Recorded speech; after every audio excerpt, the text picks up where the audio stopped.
जीवन जाया है धरती पे माँ बाप का उसकी खाता पहचान है। और ऐसे पूज्य जैन सागर जी के पूज्य माता पिता ने हमारी विनती को स्वीकार किया। अब आते हैं रहते थे बड़े भाई ने छोटे भाई को कैसे इजाजत दी होगी राम ने लक्ष्मण को। आते हैं ऐसे भैया तपस्वी जी, आइए।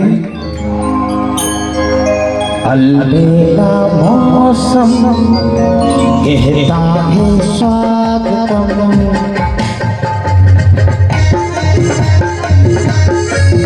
आइए।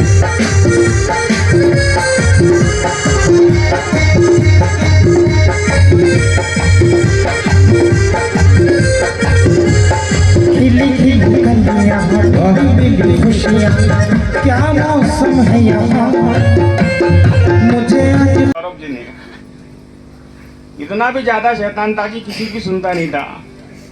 अब उसके जीवन के अंदर कुछ ऐसी घटना घटी है कि एक बार वो जब 1 या 2 साल का था तो हमारे सामने दुकान है इधर श्याम टकीज के सामने मेन रोड पे।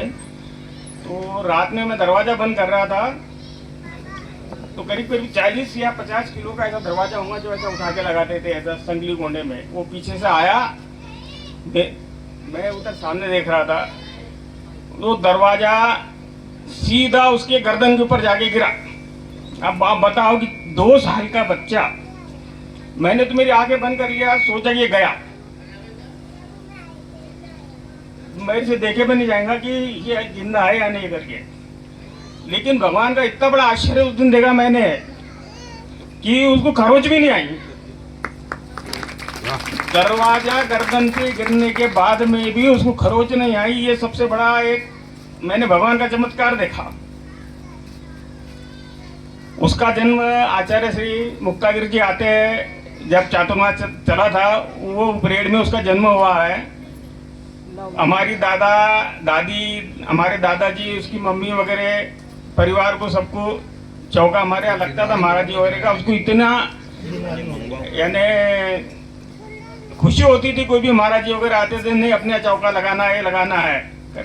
छोटा था जब वो 3-4 साल का तो ऐसे सब आसपास के बालक वगैरह को जमा कर लेता था और जमा करके हमारे यहाँ स्टील बर्तन की दुकान है तो उसमें एक केटली उठा लेता था दुकान में से और ऐसी धोती लपेटता था और अपनी जो झाड़ू आती है वो झाड़ू को पीछे बनाता था और पीछे बना के वो सब बच्चों को बोलता था आओ मेरे को पढ़ाओ, मैं भगवान हूँ, आओ मेरे को पढ़ाओ। और विशेषता इतनी थी कि सारे बच्चे उसकी सुनते थे।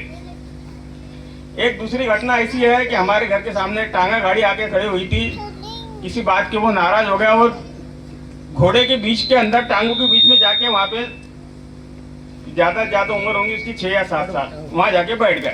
वो घोड़ा जगह से हला भी नहीं तो किसी की ताकत नहीं होती कि घोड़े के टांग के पास में अगर चले जाए या बैठ जाए करके ऐसा। तो उसके जीवन में ऐसी 2-4 ऐसी घटनाएं घटी हुई है। एक बार का प्रसंग है कि महाराज जी ने कोई काम बोला था मुक्तागिरी के लिए।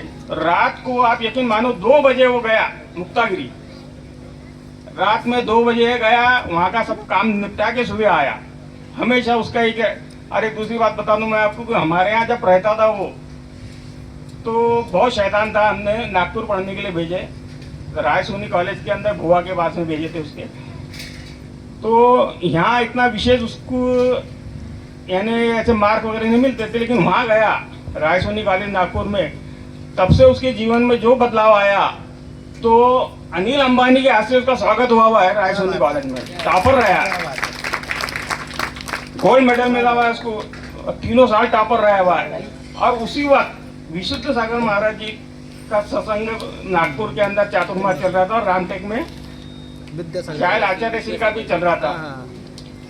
तो महाराज जी से इतना लगाव था कि ये कभी रामटेक चल जाता कभी जाता था। एक ऐसा दौर है कि विशुद्ध सागर महाराज जी की नजर पड़ी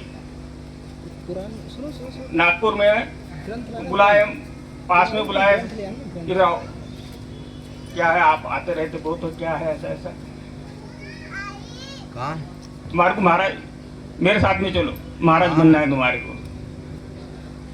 तो 1 या 2 दिन चले गए, फिर महाराज जी ने वापस बुलाए विशुद्ध सागर महाराज जी ने कि भाई क्या है, क्या बात है ऐसा।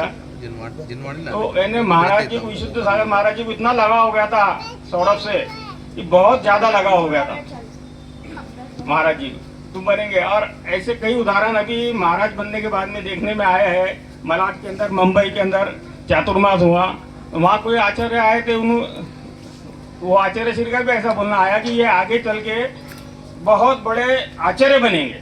वाह। पूरे यानी भरतवाड़ा सहित मतलब पूरे जैन समाज का नाम रोशन करेंगे और बहुत अच्छे विचार है। और जनरल मार्केट में आसपास से रिपोर्ट भी ऐसी सुनने में आती है कि भाई ये कमाल के आदमी, इतनी सी उम्र के अंदर इतना ज्ञान है और इतना अच्छा सबसे बोलना चालना वगैरह सब कुछ है।